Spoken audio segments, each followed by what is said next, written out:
Hello everyone, कैसे हैं आप लोग।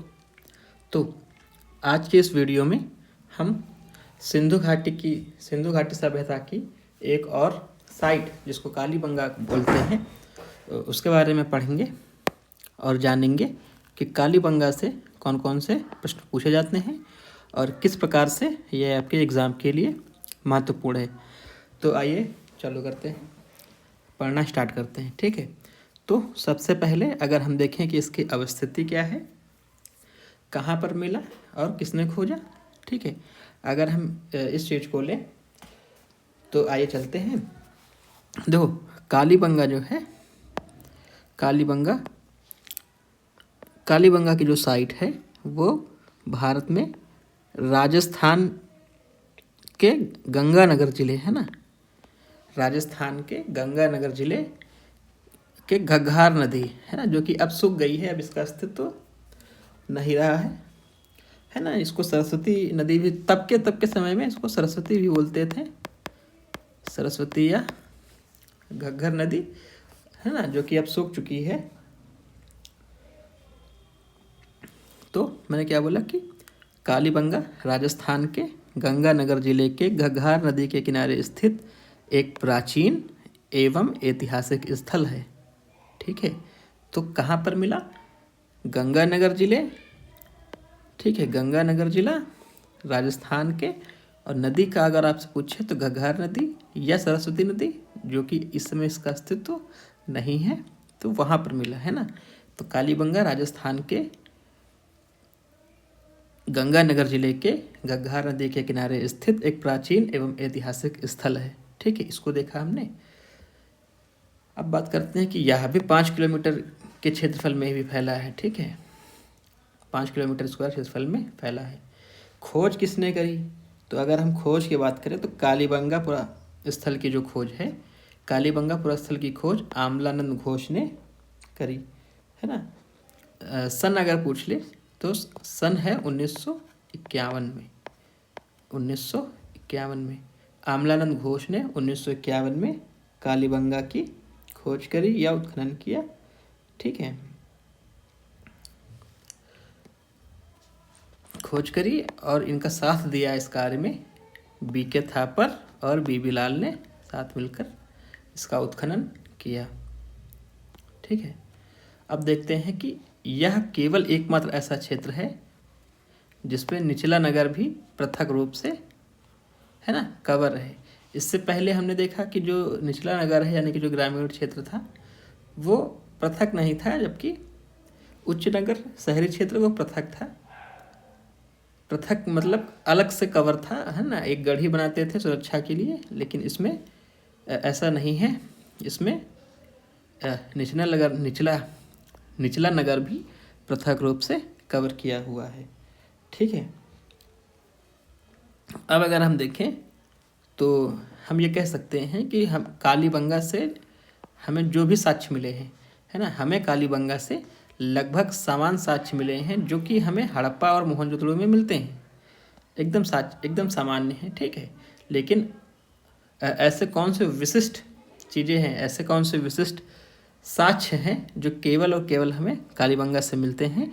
तो ऐसे साक्ष्य जो केवल कालीबंगा से मिलते हैं उनमें हम अगर मुख्य साक्ष्यों की बात करें तो ब्रेन सर्जरी के साक्ष्य, कॉस्मेटिक सर्जरी है ना, और काली मिट्टी की चूड़ियाँ या काले रंग की चूड़ियाँ, काले रंग की चूड़ियाँ यहाँ पर मिलती हैं, इस वजह से इसको नाम कालीबंगा भी कहते हैं। ठीक है, काले रंग की चूड़ियाँ यहाँ पे मिलती हैं, इसलिए इसको काले रंग की या कालीबंगा भी कहते हैं ना, काले मिट्टी की चूड़ियाँ या काले रंग की चूड़ियाँ।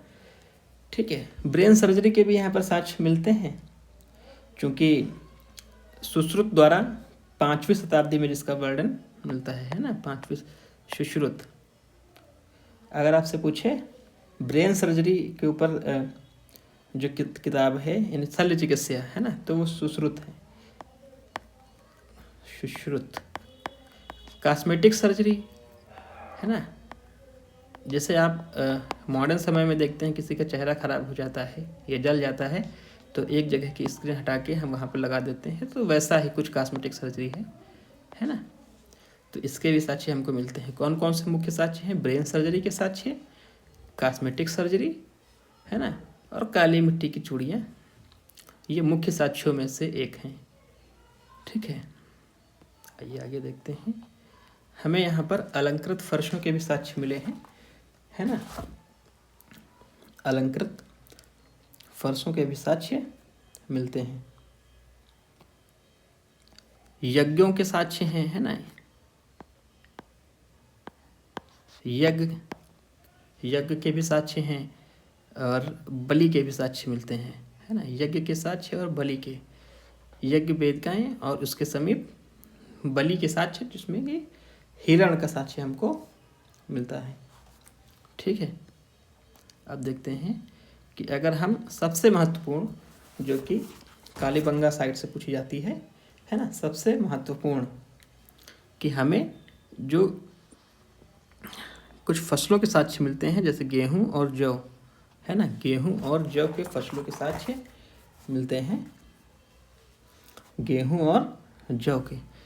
तो गेहूं की वेराइटीज़ की अगर हम बात करें, कौन सी वेराइटीज़ हमको मिली है ना, प्रजाति गेहूं की कौन सी प्रजाति है, तो अगर हम गेहूं की प्रजाति को यहाँ पर लिखना चाहें तो हम लिख सकते हैं कौन सा, स्फैरो, कोकम और ट्रिटी कम, कॉम्पैक्ट कम। जौ में हम देखें तो हीलो लीवर, वसगैर और हेक्सा टेस्टिकम, है ना, हेक्सा टेस्टिकम। तो ये हमको साक्ष्य मिलते हैं। अच्छा, सबसे महत्वपूर्ण कि यहाँ पर हमें खेतों की आड़ी तिरछी और दोहरी फसल के साक्ष्य मिले हैं, है ना। तकनीकी खेती, आपसे सवाल पूछे कि तकनीकी खेती के साक्ष्य कहाँ से मिलते हैं, तो कालीबंगा से। तकनीकी खेती का मतलब है कि हम एक ही खेत में, है ना, एक ही खेत में दो फसलों को बोएं। जैसे ये एक खेत है पूरा, एक खेत में दो फसलों को अगर हम बोएं तो तकनीकी खेती हो जाएगी। जैसे ये हमारे पास एक खेत है, इसी में हमने चना या सरसों, है ना, चना व सरसों एक साथ हमने बो दिया, चना और सरसों, चना व सरसों। ठीक है, और इसका साक्ष्य हमें मिलते हैं भाई, तकनीकी खेती का साक्ष्य यानी कि या दोहरी फसल के साक्ष्य हमको कालीबंगा से मिलते हैं। कौन कौन सी दोहरी फसलें थी, चना और सरसों की। ठीक है, एक साथ बो दिए जाते थे। तो इस प्रकार अगर हम देखें कि आड़ी तिरछी खेती, है ना, या फसलों के साक्ष्य हमें कालीबंगा से मिलते हैं। ठीक है, यहाँ से मिट्टी के मानव मस्तिष्क का भी स्वरूप मिलता है और कालीबंगा से मिस्र की मोहरें, है ना, मिस्र की जो मोहरें बेलनाकार आकार की हैं वो भी मिलती हैं। अच्छा, कालीबंगा से मिस्र की मोहरें मिलने का तात्पर्य यह भी लगाया जाता है कि कालीबंगा से मिस्र की ओर व्यापार होता था, है ना, व्यापार कालीबंगा से मिस्र की ओर होता था, है ना, कालीबंगा से मिस्र की ओर व्यापार होता था। तो अगर हम इसको समराइज करने का प्रयास करें कि कालीबंगा से कौन कौन से प्रश्न आते हैं, एक बार उसको हम देख लेते हैं। ठीक है, तो आइए देखते हैं। देखो, अगर आपसे पूछे कालीबंगा की साइट कहाँ पर मिली, तो कालीबंगा जो है वो आपके राजस्थान में है, गंगानगर जिला। और नदी पूछ ले तो घग्घर नदी या सरस्वती नदी, है ना, जो कि अब सूख चुकी है, यहाँ पर हमको मिलता है। क्षेत्रफल है 5 किलोमीटर का क्षेत्रफल है। खोज किसने करी, तो आमलानंद घोष ने। सन पूछे तो 1951 में, है ना, सन 1951 खोज किसने की, आमलानंद घोष ने। सहायता किसने करी, है ना, खुदाई में इनके, तो बीके थापर और बीबी लाल ने। अब देखते हैं आगे कि ये एकमात्र ऐसा क्षेत्र है, यह केवल एकमात्र ऐसा क्षेत्र है जिसमें निचला नगर भी पृथक रूप से कवर है ना, निचला नगर भी पृथक रूप से कवर है।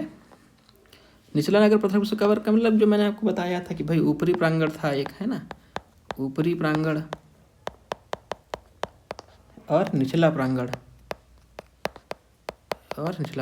दोनों कवर हैं। ठीक है, अब देखें कि हमें साक्ष्यों के बारे में अगर कहें तो लगभग समान साक्ष्य हैं जो कि हमें मोहनजोदड़ो और हड़प्पा से मिलते हैं, ठीक है। लेकिन मेन जो है वो है ब्रेन सर्जरी। ब्रेन सर्जरी का साक्ष्य कहाँ से मिला? कालीबंगा।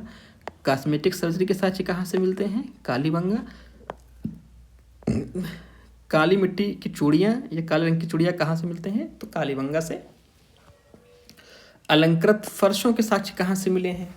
ठीक है, अलंकृत फर्शों के साक्ष्य कहाँ से मिले हैं? तो वो भी हम कालीबंगा लगाते हैं, ठीक है। यानी कि कौन कौन से 3 साक्ष्य? ब्रेन सर्जरी, कॉस्मेटिक सर्जरी और अलग, है ना, काली मिट्टी की चूड़ियाँ, अलंकृत फर्श, है ना, अलंकृत फर्श। तो अब होता क्या था कि अलंकृत फर्श हैं तो हम जैसे, है ना, बर्तन का रंग लाल कर दिया, गुलाबी कर दिया, इस प्रकार से, है ना, तो अलंकृत फर्श हैं। यज्ञ के साक्ष्य मिलते हैं हमें कालीबंगा से। यज्ञ के साक्ष्य हैं और यज्ञों के पास में बलि के भी साक्ष्य प्राप्त होते हैं। फसलों की अगर हम बात करें, खेती की बात करें, खेती से संबंधित प्रश्न पूछे जाते हैं कि कालीबंगा में खेती के क्या उन्नति थी, है ना। तो हमको जो साक्ष्य मिलते हैं भाई गेहूं के और जौ के, गेहूं के और जौ के। गेहूं की जो प्रजाति स्फेरोकोकम और ट्रिटिकम कॉम्पैक्ट कम, है ना, ये इसकी प्रजाति मिलती है। जौ की, है ना, जौ की कौन सी प्रजाति है? हीलोलीवर, है ना, वेस्गागोर और हेक्साटेस्टिकम, है ना, ये होता है। अच्छा, खेती से संबंधित यहाँ तक कि खेतों की आड़ी, तिरछी और दोहरी फसलों के साक्ष्य और तकनीकी खेती का साक्ष्य। तकनीकी खेती का साक्ष्य में हमको चना और सरसों, दोहरी खेती, है ना, एकदम साइंटिफिकली खेती करते थे, है ना, एकदम साइंटिफिकली खेती करते थे। अब देखो, यहाँ से मिट्टी के मानव मस्तिष्क का भी स्वरूप मिला, यहाँ से मिट्टी के मानव मस्तिष्क का भी स्वरूप मिला। कालीबंगा से मिस्र की बेलनाकार मोहरें मिलती हैं, जो यह दर्शाता है कि कालीबंगा के लोग मिस्र से व्यापार या अंतर्राष्ट्रीय व्यापार करते थे, ठीक है। तो आज के लिए इतना ही, बाकी कल